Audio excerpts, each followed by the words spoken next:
have an impact on surgery.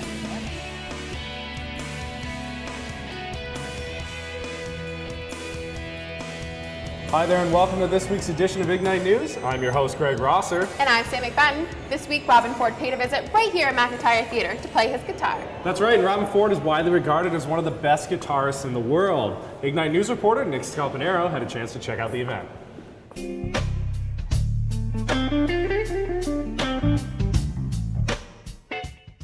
Robin Ford hits the stage of the McIntyre Theatre, creating excitement and music through the halls of Mohawk. Associate Dean of Media and Entertainment Ken Wallace joins us to talk about Mr. Robin Ford. Musician Magazine has labeled Robin Ford one of the 100 best guitarists of the world. What makes his music so influential? Well, basically, Robin plays a whole bunch of different styles. He plays blues, he plays jazz, he plays fusion. He's played with the best in the world. He has that distinctive tone that you always know is Robin Ford, but he can play in any genre. For someone who's not familiar with Robin Ford, how would you describe his music? Well, his music over the years, as I said, is basically blues, but he just put out a new CD. It's called A Day in Nashville, and it's very unique in that he sat down and in one day laid down the tracks for the entire album, and that's just unheard of in this day and age. Do you think there is one type of style of music he does a little bit better or is better known for? I think he's more known for the blues of late, because that's what he's been concentrating his career on, but he has played so many different sessions with different artists, and he can adapt to whatever they want.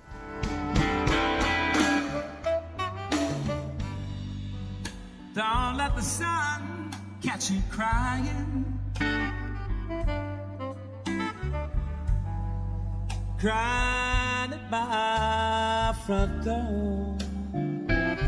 Now, students from the music department at Mohawk College will be performing in the show. What kind of experience do you think this will be for them? Well, for them, it's going to be, I think it'll be a little nerve-wracking. We did this again last year. We had Bump City. It was a different group of students, the same name. They opened for Jimmy Vaughn, and they were so excited to be on stage with Jimmy Vaughn.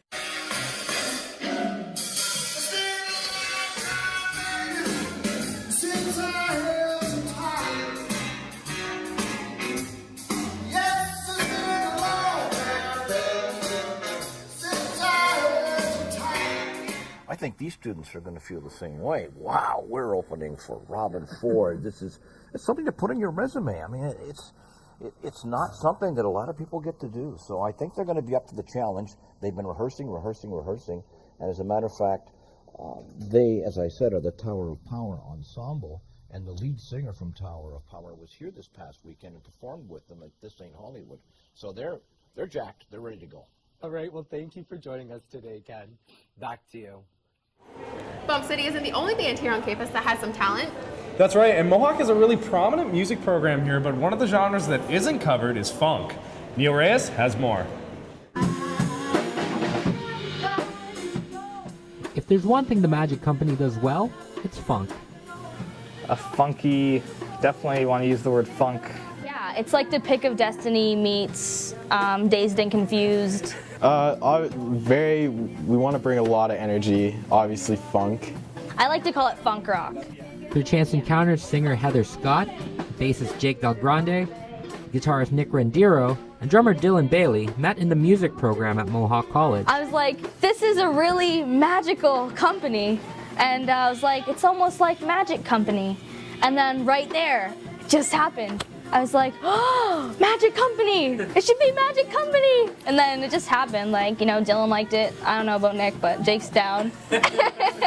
Though each member took a different path to arrive at Mohawk's music program, they're on the right path to making music their career. You know, I met Terry, I met all the wonderful teachers here, and they seemed like they had a lot to offer. And then I've been playing, this is my 5th year at Mohawk, returning, trying to get my certificate, you know, trying to get out in the world and make a living playing music. While they happily throw down to energetic covers, the band is focused on making original music. As they grow together as musicians, their sound will likely take a few different turns. You know, we're a new band, so we're really still making our sound, and we expand on that every time we get together. So I think, you know, you can come out to one of our shows and answer that yourself, maybe, if you really want to get to know us. The Magic Company will be playing the Casbah on February 27th. For Ignite Entertainment, I'm Neil Reyes.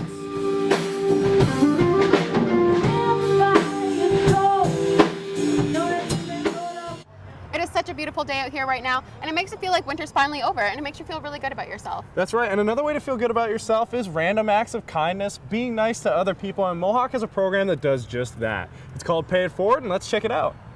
Well, we've done Needs Drives for Living Rock. It's a street youth ministry downtown Hamilton, and I just recognize that we need to give someone an opportunity here. I've been blessed, and a lot of us are blessed because we have parents that love us and pay for our education, and these young people don't have that. So I wanted to give them an opportunity to attend Mohawk College. Potholes are caused by the freezing and thawing of water seeping into the cracks in the cement. And after the treacherous winter we've had, Mohawk is no stranger to them. Anyone who commutes to school by car or bus is quite familiar with the giant leap of faith your vehicle takes into the ground. Day after day, thud after thud, damages to your car are inevitable. Mohawk technologist and automotive power professor Callie Corcowie explains what damages can happen to your car. Potholes can cause damages to the rim and tire assemblies. It can cause a bent rim in the case of hitting a pothole at a high enough speed. It can also cause impact damage to the vehicle, and it can cause impact damage to the wheels in some case where tires could be unrepairable. Corcowie explained how these damages can lead to more car trouble for students and just how expensive they can be. In the case of a vehicle that's lacking maintenance, we could possibly have an immediate failure of a tie rod or a ball joint where the vehicle ultimately gets stuck and needs to be towed away. Higher end vehicle with 18 to 20 inch wheels, you could be looking at over $1,000 for a wheel and tire replacement. The financial and physical damage that these potholes can and have caused has left Mohawk students unhappy with the current status of the parking lot. I think there are definitely too many of them around the parking lot, and it could destroy my car. I don't like them at all. I've already had a van get ruined, the struts are gone from it, and everything from Mohawk's potholes. For Ignite News, I'm Carlin McGill. Varsity season is finally wrapping up, and both the men's and the women's basketball teams did remarkable this year. That's right, Sam. You know, I had the pleasure of broadcasting for both the men's and women's basketball teams this year, and the OCAA championship for women's basketball was held right here at the D-Bar, and the girls did a lot better than anyone expected.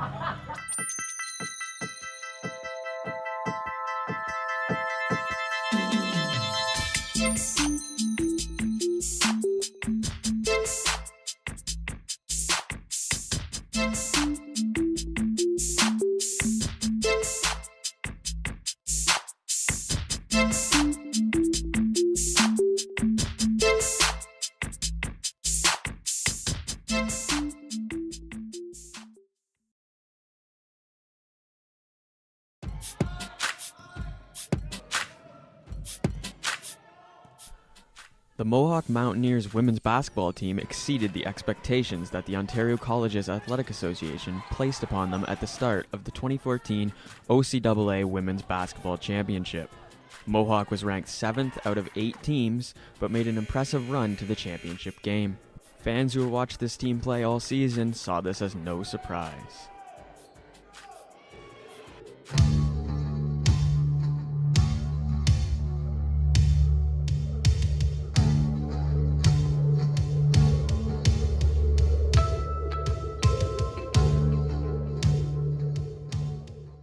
The Mountaineers open up the tournament against the Durham Lords. This is the first matchup of the season between the teams as they compete in different divisions.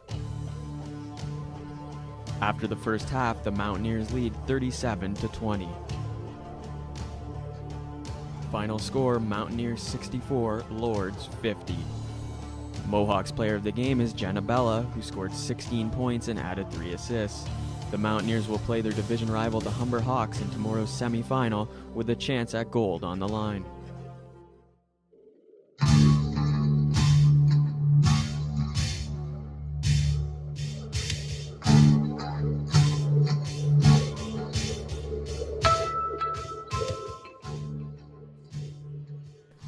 The Mountaineers have a tough first half, missing shots and failing to retrieve much-needed rebounds. They trail 30-24 at the half. Head coach Kevin Duffy has adjustments to make at the half. Guard Karina Brown says that he never lost faith in the team. I knew that we would come back. Coach told us from the very beginning that they were going to push, and that they were going to fight, and he told us not to give up. And the whole time we've come back down by 20 and we've won games. And if we play our game, play the defense we want to do, we could win it. It shows when the team returns to the court. The Mountaineers rally on the backs of Jen and Rachel Abella, Steph Rymack, Allison DiLorenzi, and Lacey Walters. After a weak first half, Mohawk outscores Humber 41-13 in the second half. Final score, Mountaineers 65, Hawks 43. We always, kind of make the point to them that defense is going to win the championship here. And, our defense intensity picks up. We took away some of their flashers to the middle, which was key for them because it made their guards have to put the ball on the ground. And it also then gave them less time to, get into their offensive set. So it was a great team effort.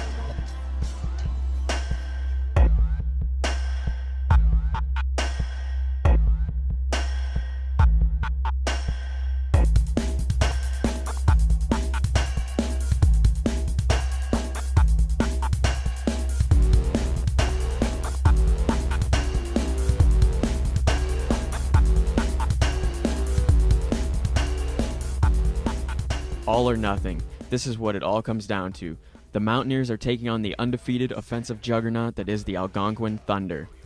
16-0 this season and winners of the past 3 OCAA women's basketball championships.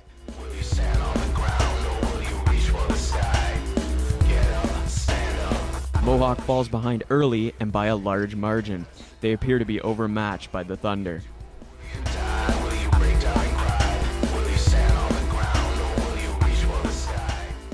Algonquin leads 46-29 at halftime, but a disappointed Mohawk crowd doesn't give up hope for the Mountaineers. The Mountaineers stumble early in the third quarter, but the tide starts to turn soon after.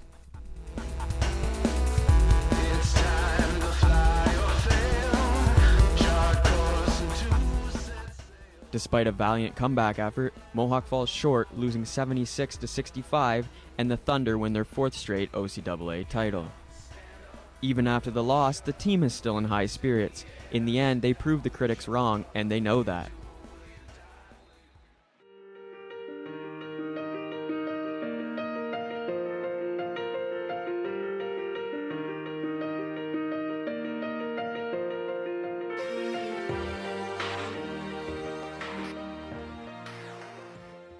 It just shows that people don't know how to rank us.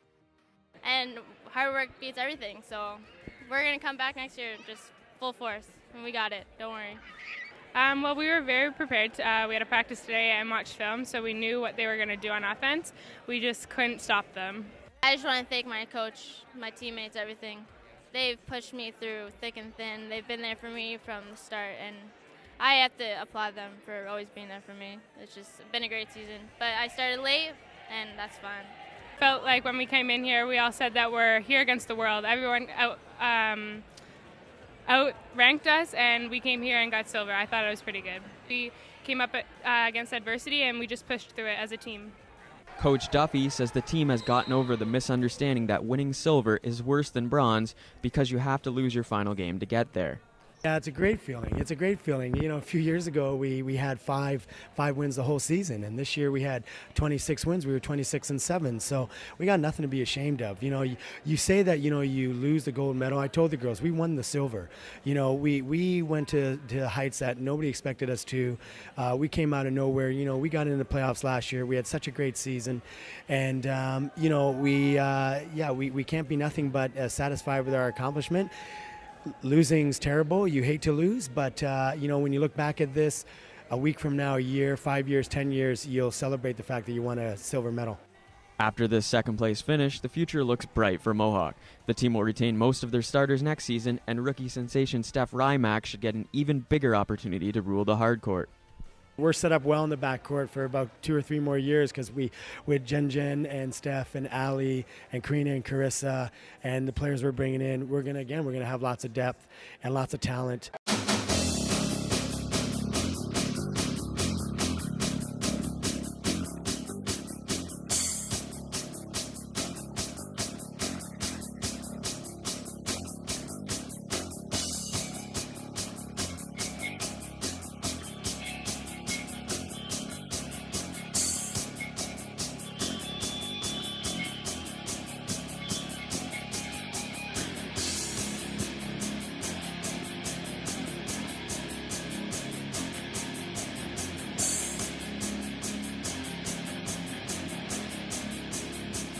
Mohawk College doesn't have boxing as a varsity sport. However, Tanya Guerra had a chance to catch up with a local Hamilton boxer with a very interesting story.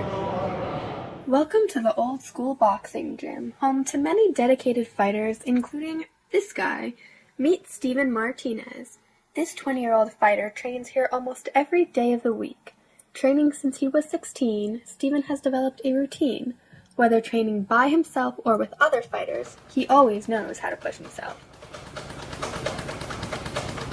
And all of this rigorous training is to prepare for when it comes time to prove himself. Time to fight. I'm Steven Martinez. I've been boxing for about 4 years right now. My parents decided it'd be a good idea to put me and my brother in, so here we are.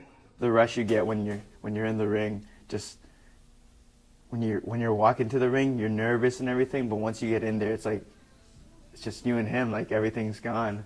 Yes, I remember my first fight. It was me and my brother came in the gym. We were about here for a month, and then our coach decided we were good enough to go in, so we went in the tournament. My brother won both his fights, and I lost my first fight. I don't like making excuses usually, but the guy was overweight, so. But after that, I promised myself I would never lose again, and here I am, 9-1. Losing the weight is the toughest challenge you need to do when you're boxing. But most of the time, it's just all has to do with like healthy eating, so I make sure I limit what I eat every time. The person who motivates me the most is my brother. He's the one who keeps me calm before a fight. He pumps me up. He, whenever I'm about to eat something bad, he's like, "Don't eat that. You're not supposed to eat that. You're cutting weight." And he keeps me on track. I don't think anyone would not get nervous before a fight. Every time I think about it, like a fight coming up, my heart starts pumping. Like I can wake up in the middle of the night and then I can't go back to sleep. For Ignite News, I'm Tanya Guerra.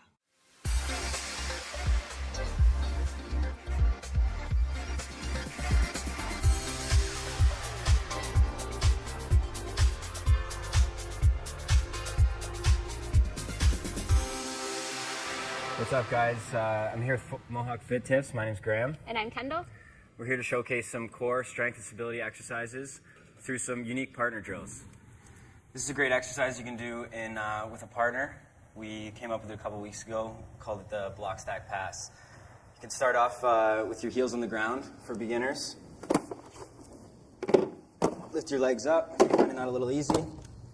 And then for the more advanced, you can add a bicycle kick in.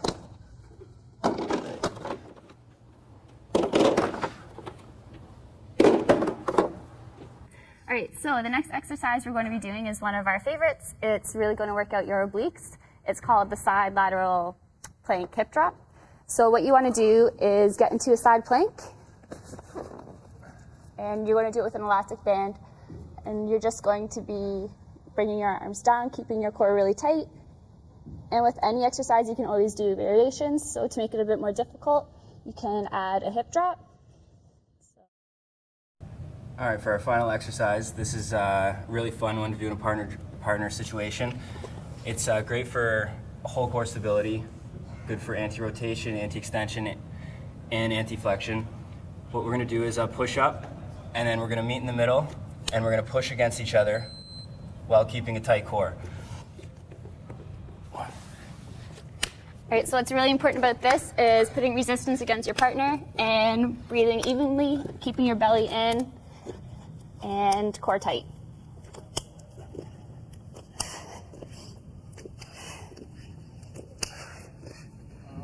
Thanks for tuning in, Mohawk. Just to recap, make sure to keep your belly braced. It'll take a lot of pressure off your low back, and make sure to breathe through all of your exercises. Stay fit. And stay healthy, Mohawk. Mohawk College has a variety of professors here on campus with a lot of life experience, including Sam Cook, the radio coordinator. Oh, I guess she's not here.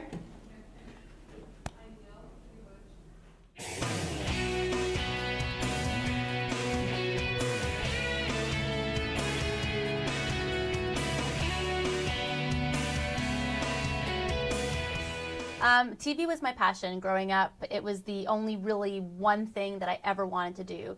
I just really wanted to work in media. No matter what it was, I just wanted to be doing something in media. I was a dancer my whole life, took a bunch of different dance classes, taught dance, and so I just kind of felt that That's what I love the most, is being in front of the camera, talking a lot. So it was just a natural, Mohawk was my first choice, and television was my first choice in a program. Working for David Letterman was amazing. How that came about was when I was at Mohawk College. We had a co-op in our third year, and everyone was saying, I'm going to go to Cable 14 and CHTV and City TV, and I thought, I'm never going to get a co-op. And I just realized in my second year, I thought, okay, I have 1 year to find something really cool to do. And I just happened to be watching David Letterman on TV one night and thought, I'm going to go work for Dave. And then it was a year process, literally trying to get in and just even get an audition or an interview, I guess you can call it, just to kind of get into the building to say, hey, listen, this is what I've learned at my school in Hamilton, Ontario, Canada, and I can bring all my skills to you here. So yeah, they called me and said, you've literally got 48 hours. If you can get here in 48 hours, we will grant you an interview. So I went down, took the train down, got in, interviewed, and I was one of 900, well, there was 900 candidates, and I was like one of maybe, I think it was 15 that got chosen. So that was really cool. Well, what happened with YTV is that when I finished working for David Letterman, I got offered a job there, and I was super excited about it, but it was a job that any American could do. So when it comes to green cards and visas, it just wasn't in the cards for me at the time. So I came home and I was really upset. And there was no email back then. I'm that old. And so what happened was I had a bunch of resumes printed out, and I was going to Much Music that day and City TV and YTV to hand out my resume. I was doing that on a weekly basis. And I just happened to go to YTV, and I actually hit someone's car in the parking lot. That happened to be a producer who brought me into the building so we could talk about how much I owed him for hitting his car. And that's when the director of YTV saw me and said, what are you doing next week? Can you audition for this TV show? And that's basically how I got my audition. It was a $1,000 car accident, but I got an audition and a job out of it. So it all paid off. It all paid off, for sure. It was different. It was working for O was different, but it was probably the best experience I've ever had. Just working on a show, it was live to tape, so whatever happened, happened. Just the people that I worked with and met there was probably some of the best relationships that I still have to this day. And it was just a really close family setting, and it was really cool too because we got to be in the YTV studios, but we taped at the Global Studios. So it was kind of, we got to work in both places. And it was just an absolute amazing experience. And every year we thought, are we going to be renewed again? And then we got renewed again, and it was just amazing. And people loved it, and it won awards. And we were broadcasting in Canada, obviously, in the States, in Singapore, Australia. So we were worldwide, baby. Worldwide!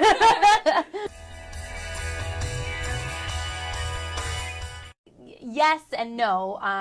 When I was actually on the show, it was more frequent, and that was a more frequent thing.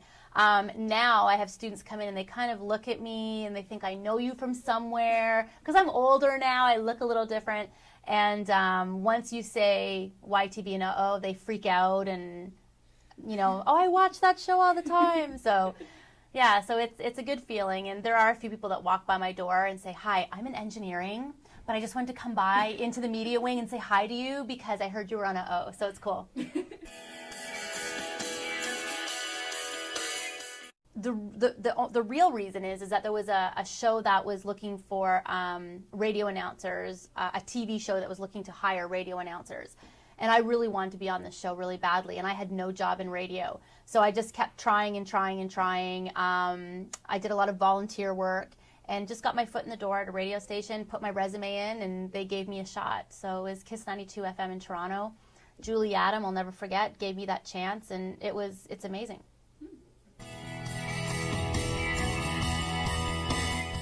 Well, when I came back from New York City and I was working on Uh-Oh, I would come to Mohawk College and be a guest speaker quite frequently about my experiences in New York and then my experiences working on the TV show.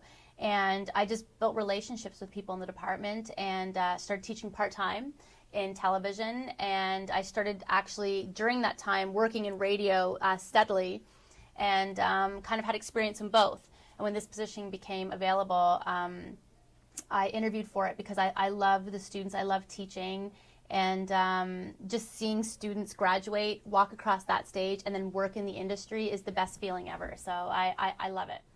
Now we get to talk about one of my favorite topics, Sam, video games.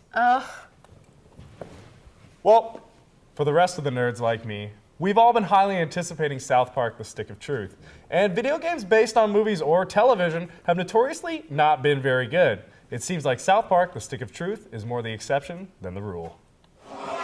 Deep in the lands of Zara, the humans of Koopa Keep struggle to stay alive as they are attacked by the wicked drow elves of Larnia.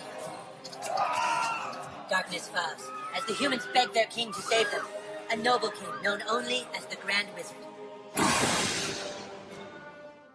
South Park: The Stick of Truth is a 2D turn-based role-playing game which is set in the South Park universe. The kids of the town are playing a massive medieval fantasy war in the small Colorado town for the Stick of Truth, a mystical relic of extraordinary power that alters time and space, and whoever controls it controls the universe.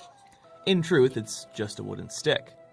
You play as the new kid, a newcomer with a mysterious past. You are given a quest from your parents to find new friends. When you find Butters, he takes you to Koopa Keep, the castle of the humans, ruled by Cartman, who controls the stick. After an elven attack on the fortress, the stick is stolen, and you're tasked to call out for all the humans' best warriors to retrieve the stick. If you are surprised that it isn't as easy as it seems, then you haven't seen South Park or haven't played an RPG before. The game plays very similarly to other 2D turn-based RPGs like Final Fantasy, but has a few touches of uniqueness. Many of the elements can be seen in other similar games like life bars and mana, random side quests sprinkled around the map, and a class-based item and skill system. These items of mystical strength are basically random things a kid would pretend to be a weapon, like plungers and dodgeballs though. But what divides this from an average RPG is its humor. Good job, Junior Algorian! With all the sensors in place, I can get a reading on my... I knew it! These are definitely hot Manbear Pig readings! Come with me. I must put this data in the Data Manbear Pig base. While I can't explain why it's funny, it's going to be hard to without getting into the gruesome and unacceptable detail for news media. And that's exactly why this game is superior over any of the other previous South Park games, which relied heavily on toilet humor. So if you don't like satire or immature jokes, then you'll have a hard time finding the Stick of Truth funny. But if you understand South Park's approach, then you'll find the game well worth its price. The game is available on Xbox 360, PlayStation 3, and PC for $65. For Ignite News, I'm Stephen Sobot. That's all we have for this edition of Ignite News. For more news coverage, head to our website at ignitenews.ca or our Twitter at Ignite Online. I'm Greg Rosser. And I'm Sam McFadden. Thanks for watching.